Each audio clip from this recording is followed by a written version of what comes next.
el Ayom Yom de hoy es muy lindo. Este, que dice así. Hoy durante el día fue 22 de Tammuz. Dice así, cuenta el rebe anterior. Mi padre dijo, un aforismo jasídico, en yiddish se dice a Hasidisch Wort. Una palabra, un dicho, un aforismo jasídico aclara la cabeza y limpia el corazón.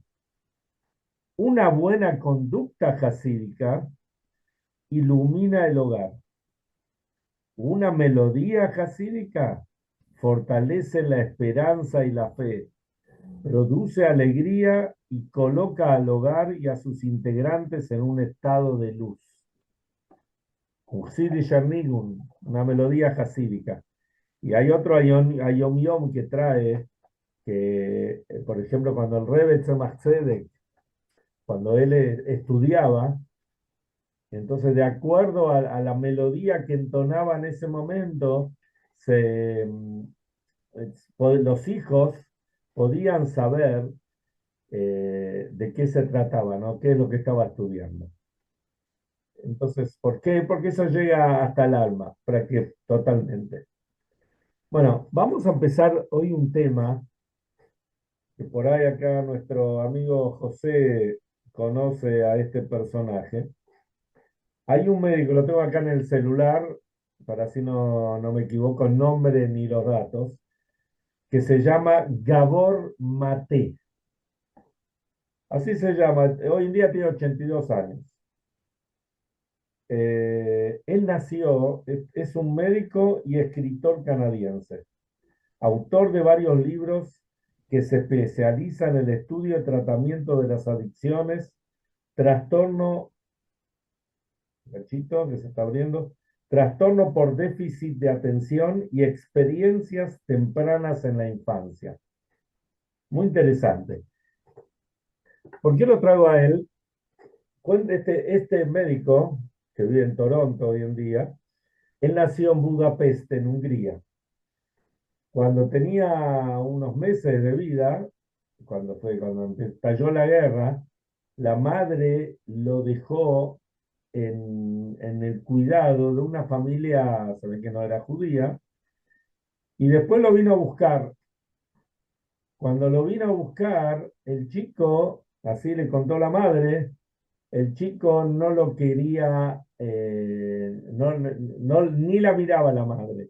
Pero muchas veces pasa eso, que cuando los padres se van y quedan en la casa de los abuelos, a veces unos días, los chicos vienen y, perdón, cuando los padres vuelven, los chicos no los quieren ver, pero bueno, el pibe se ve que él quedó muy dolido. Pasaron muchos años, él se casó y un día era el cumpleaños de él. Y él a su vez tenía un hijo, ahí tuvo varios hijos, tenía un hijo de 3 años. Entonces cuando llegó cuando empezó el cumpleaños, trajeron la torta, entre todos le cantaron el feliz cumpleaños, que él lo cumpla feliz. Y el chiquito de 3 años no le cantó, no le cantaba. Entonces el padre le dice, ¿por qué no me cantás el feliz cumpleaños? Entonces el hijo le dijo, ¿por qué no quiero? Y se ve que al hombre en ese momento le pegó lo que él llevaba dentro de cuando era un bebé y le pegó una cachetada, así como una buena cachetada, digamos. Obviamente, dice, él mismo cuenta que escribió muchos libros sobre este tema de adicciones, trastornos, etcétera. Él después le pidió perdón al hijo, ¿no es cierto? Porque no tenía por qué tener esa reacción. Pero ¿qué vimos acá? Después vimos que vino también está lo que enseñó Freud, que Freud falleció en Inglaterra en el año 1939, también se escapó antes de la guerra. Freud, Sigmund se llamaba Schleume, en la casa le decían Schleumele. para que esto es un dato de color. Y Schleumele Freud también habla sobre esto, sobre lo que es el consciente, el subconsciente, ¿no? El padre del psicoanálisis. Vamos a ver que en realidad todo lo tenemos en la Torah. Y hay un Midrash Tanjumá, que tiene que ver con la parsha de esta semana. Justamente un Midrash que habla relacionado a la parsha de esta semana. Y trae así, y tiene que ver eh, con el tema de Midian, que hablamos justamente ayer en el Shiur. Cuenta la parsha, refrescamos un poquito la memoria, o nos ponemos en tema, cuenta la parsha que Hashem le dice a Moshe que hay que vengar a Midian, porque ¿qué es lo que hizo Midian? Midian fue Bilam, el que estudiamos vivimos hace, y leímos en la Torá hace 2 semanas atrás, fue el que le dio el consejo a Balac que mande a las mujeres como señuelos para conquistar, seducir a los Yehudim. Y muchos cayeron y murieron 24.000 Yehudim que cayeron en la trampa. Y ¿cuál era el objetivo Viudas de... negras. Mandó viudas ¿Cómo? negras. Y hoy sería así, hoy se llamaría así. ¿Y qué quería hacer? Que el objetivo era destruir la familia judía, destruir la estructura de la familia judía, que es lo que lleva a todo esto.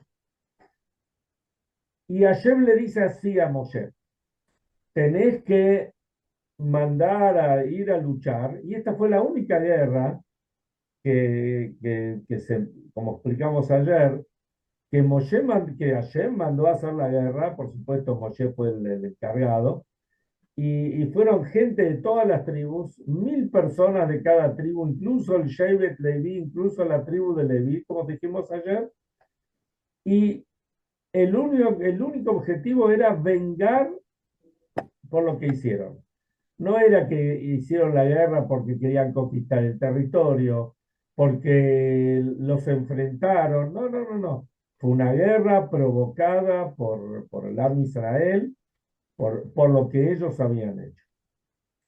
Pero acá hay un dato importantísimo que dice, Beajar te hace felameja. Después que termine la guerra, va a ser el momento que vas a fallecer. O sea, depende, cuando termine la guerra vas a fallecer. ¿Qué hizo Moshe? Moshe no perdió tiempo. Moshe no tomó en cuenta digamos, que pendía su vida de este tema y directamente fue a hacer la guerra. Y después, bueno, vamos a ver, a partir de la semana que viene, todo el libro de Devarim, como Moshe empieza a despedirse de todo el pueblo, y al final de la última parsha de Devarim, Pashat Rezot Abraha, y vemos cómo Moshe fallece a los 120 años. Entonces, eso es lo que trae el Midrash. Leodía Shebach Shel Moshe, para saber la alabanza, lo grandioso que era Moshe, que él, a pesar de que personalmente no le convenía hacer la guerra rápidamente, sin embargo, fue y lo hizo, porque este es el objetivo. Después tenemos, sigue contando el Midrash, encontramos en el libro de Yoshua. Sabemos que Yoshua, lo primero que tenía que hacer era la conquista de la tierra de Israel. Y a Yoshua también le dice lo mismo a Hashem. Le dice, y después, o sea, tu trabajo, o mejor dicho, tu misión en este momento es conquistar la tierra de Israel, conquistar a los 7 pueblos que había ahí, que, bueno, que cabalísticamente tiene hay toda una explicación, que había que conquistarlos. Si ellos se iban o se rendían, bien, y si no había que matarlos. Y sobre Yoshua dice que él no se apuró, porque también dependía, si terminaba la misión, estaba en juego su vida, y por eso Yoshua tenía, que en principio él tenía que vivir 120 años igual que Moshe, su maestro. Yoshua vivió en realidad 10 años menos, 110 años. Se le acortó la vida por este hecho que él hizo. Y acá vienen las preguntas obvias, como Yoshua, que era, Yoshua dice con respecto la Torá dice, sobre él dice, lo yamish mitoja oel. Yoshua no se apartaba de la carpa, digamos, de Moshe. Estaba todo el tiempo con Moshe, pero no solo para asistirlo, fue la persona elegida para, digamos, ser el sucesor de Moshe. Era la persona más, está bien, se dice que Moshe era como el sol y Yoshua era como la luna, pero de todas maneras fue el segundo líder, el segundo rebe del pueblo de Israel, ya conformado como rebe. Entonces, ¿cómo puede ser que él tuvo este sentimiento, pensó en él, cuando acá se hablaba sobre todo el Israel, el pueblo de Israel, que tenía que conquistar la tierra de Israel por mandato divino? Uno de los rebes de Gur, que será más, digamos, conocido, los rebes de Gur, de la dinastía Gur, la mayoría se los conoce por los libros que ellos escribieron. Este que vamos a hablar ahora se llama el Sfat Emet. Sfat Emet se llamaba Rabbi Yehuda Leib.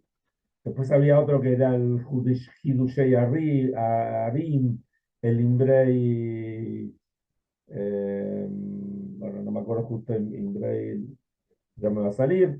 O sea, todos se los conocía una dinastía de rebes muy, muy importantes, muy famosos. Gur, la ciudad de Gur queda en ser muy cerca de Varsovia.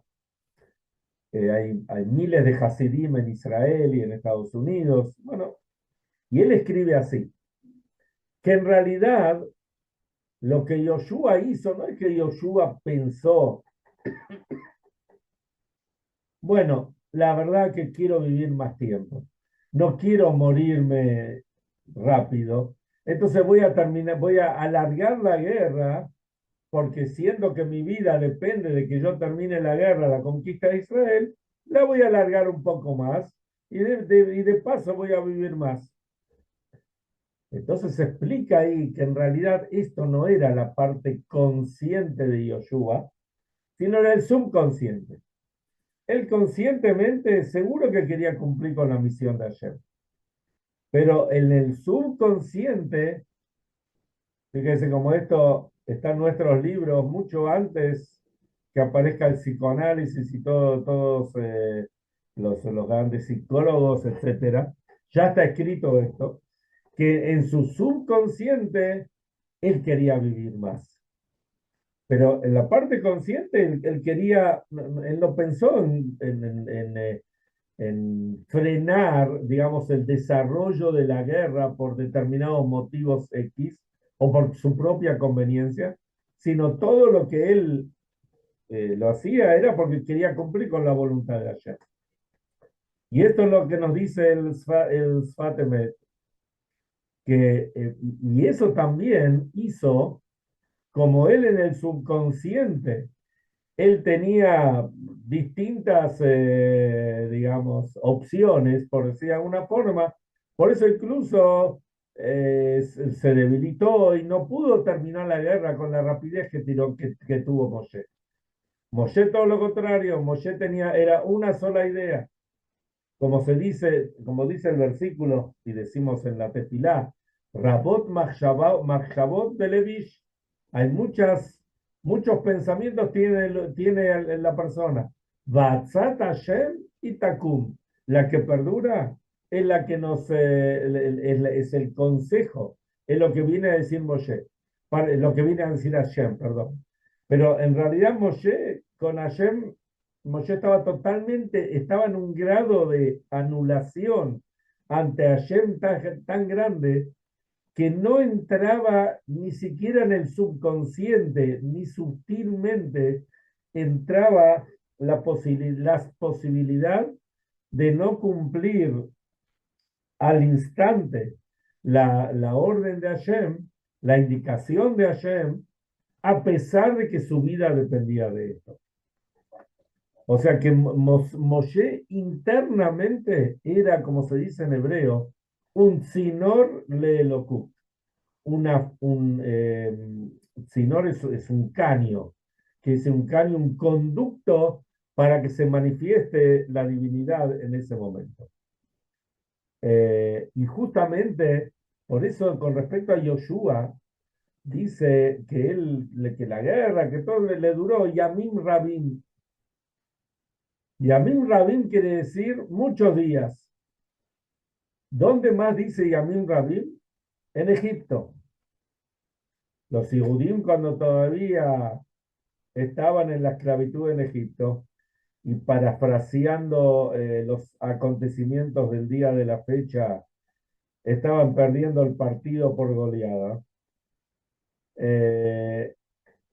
Ahí también dice que estuvieron Yamim Rabim. Y explican los sabios por qué significa Yamim Rabim, muchos días. Significa que la estaban pasando muy mal, con mucho sufrimiento, con mucha amargura, con mucha tristeza, etc. Lo mismo que dice con respecto a Yoshua, sufrimiento. Con respecto a Moshe, no. Moshe fue y llevó a cabo eh, su mandato, su objetivo directamente. Ahora, Hazbe Shalom, no podemos pensar que Yoshua tuvo un mal pensamiento, él ni se dio, era el subconsciente, él no se daba cuenta de todo esto. Y esto también es una enseñanza para nosotros. Que, por ejemplo, pero antes de ver la enseñanza, vemos cuando fue la inauguración del templo en el desierto, cuando fue la inauguración del Mishkan, entonces hubo toda una controversia entre Moshe y Aarón. Si se podía traer ciertas ofrendas, si no se podían traer, hay que mirar ahí en Parshat Ahadei Mot, creo que es, o en Shmini, Parshat Shmini. Ahí habla que Aarón, Moshe digamos, se enojó con Aarón porque los hijos trajeron nuestra ofrenda. Y Aarón le dijo, no, esta ofrenda la traje yo y yo puedo traerla, etc. Entonces dice, Vaishma Moshe. Moshe escuchó y asintió. ¿Qué quiere decir? Él reconoció que se le fue, como que se olvidó la halajá. Se olvidó cómo era la halajá. Y digamos, la halajá, como lo vemos en distintos lugares en la Torá, vino no a través de Moshe, esa halajá, esa ley, sino vino a través de Aarón. También vemos la grandeza de Aarón y la grandeza de Moshe, que supo reconocer. Ahora, ¿qué es lo grande de acá? Porque en realidad uno podría pensar, bueno, así como Moshe se olvidó una ley, y vemos en varias ocasiones que se olvidó, pero que la explicación es para que esto venga a través de otros, podemos decir, bueno, por ahí Moshe se olvidó muchas leyes, y por ahí hoy en día podríamos cambiar algunas leyes, porque bueno, por ahí Moshe se las olvidó y las transmitió de otra manera. Entonces, bueno, seguro que se podrían cambiar, Hasbe Shalom. Pero decimos que no. Decimos que en realidad esta es la grandeza de Moshe, y por eso la Torah lo acentúa, que en estos casos Moshe escuchó y asintió. Y un caso muy parecido encontramos con Eliezer. Eliezer, el Ebed de Abraham, el siervo de Abraham, él en realidad fue a cumplir el mandato de su patrón cuando lo mandó a buscar una novia para Isaac, a Rivka. ¿Se acuerdan toda la historia? En ese momento, y Rashi lo trae, Eliezer él también tenía una hija. Y él dijo, bueno, si no llego a encontrar una hija, perdón, no llego a encontrar una buena chica acá en Aram Naharaim, digamos lo que era la Mesopotamia, donde estaba la familia de Abraham, si no voy a encontrar una buena chica, entonces, bueno, tal vez pueda ofrecerle mi hija a Abraham para que sea la novia y la esposa de Isaac. A ver, entendamos que Eliezer, de Abraham, Eliezer, el siervo de Abraham, no era un esclavo que estaba ahí nomás, era el mayordomo. Y seguramente para ser el mayordomo de Abraham, seguro que él tenía muchas cualidades y muy buenas cualidades. Y seguramente cumplía todas las mitzvot, tal cual como lo cumplía su patrón Abraham.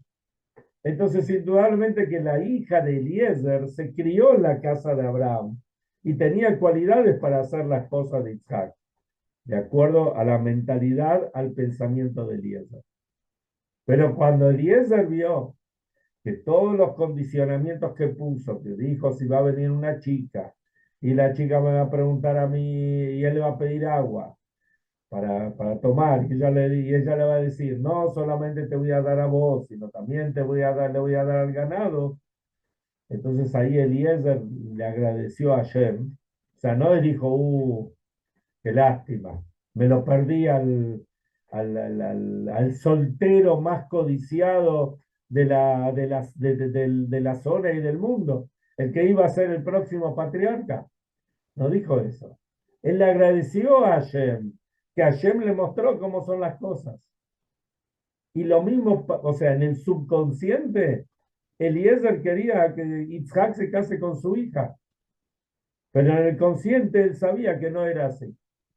Y muchas veces pasa con nosotros, en la vida cotidiana nos pasa esto, que a veces en el consciente, en la parte exterior, sabemos cómo son las cosas, pero internamente o en el subconsciente podemos pensar, bueno, tal vez esto, tal vez lo otro, tal vez aquello. Pero la persona, el Yehudí, tiene que saber que las cosas son como tienen que ser. Y esos pensamientos que a veces nos vienen no son los pensamientos correctos, es porque, como dije, estudiamos tantas veces, tenemos un alma divina y tenemos un alma animal, tenemos un instinto del bien y tenemos un instinto que no es del bien. Entonces, todas esas ideas, cuántas ideas pasan, ¿no? Por la cabeza, pero que uno sabe que hay que dejarlas de costado. A Moshe no le pasaba eso, porque Moshe, como dijimos antes, tenía línea directa, no le daba lugar ni siquiera a esos pensamientos, o tenía el poder de no darle lugar.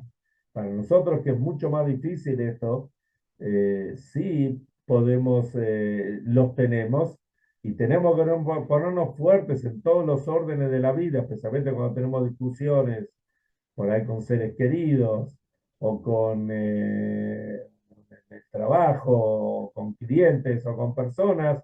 Bueno, todas esas ideas que se nos pasan, uno tiene que saber que es el subconsciente, pero en el consciente tenemos que hacer lo que corresponde. Especialmente también estos días que estamos en los dry Wochen, como se dice en Yiddish, las 3 semanas, o Beina Mitzarim, como se dice en hebreo. Beina Mitzarim quiere decir entre las fronteras, se podría decir, porque estamos entre el 17 del Tammuz y el 9 de Av, que fueron los días que llevaron en este punto a la destrucción de los templos. Y el objetivo no es, tal vez en el subconsciente, uno dice, bueno, con las cosas que pasan, miremos lo que pasa en el país de cada uno, que uno vive, pero lo que pasa en Israel con los políticos, como dicen una cosa y hacen otra, y son capaces de hacer cualquier cosa con tal de quedarse en el puesto, lamentablemente, y cosas realmente a veces graves, ¿no? Que uno escucha y dice, cómo puede ser que entre Yehudim pasen determinadas cosas? Entonces, esto nos puede tirar abajo, pero tenemos que saber que el objetivo es que venga el Mashiach. El objetivo es que se reconstruya el templo. Y este objetivo se logra únicamente con un solo conducto que es, y una sola conducta que es el Ahavat Israel, el Ahavat Hinam, el amor a otro Yehudí por el solo hecho de ser un Yehudí. Y el Ahavat Hinam, ¿qué pasa acá? El Ahavat Hinam es el amor gratuito. Así como el templo se destruyó por Sinat Hinam, el odio gratuito, la construcción, mejor dicho, del tercer templo va a ser por Ahavat Hinam. Que Hashem ayude que todos los Yehudim podamos entender en cada momento este mensaje y que realmente esto va a traer al Mashiach. Ya está, ya pasamos y pasamos y pasamos a lo largo de la historia. Que Hashem se apiade de nosotros hagamos un poquitito más, un esfuerzo más, y ahí vamos a marcar todos los goles que hacen falta, que son todas las mitzvot, y esto va a traer al Mashiach inmediatamente.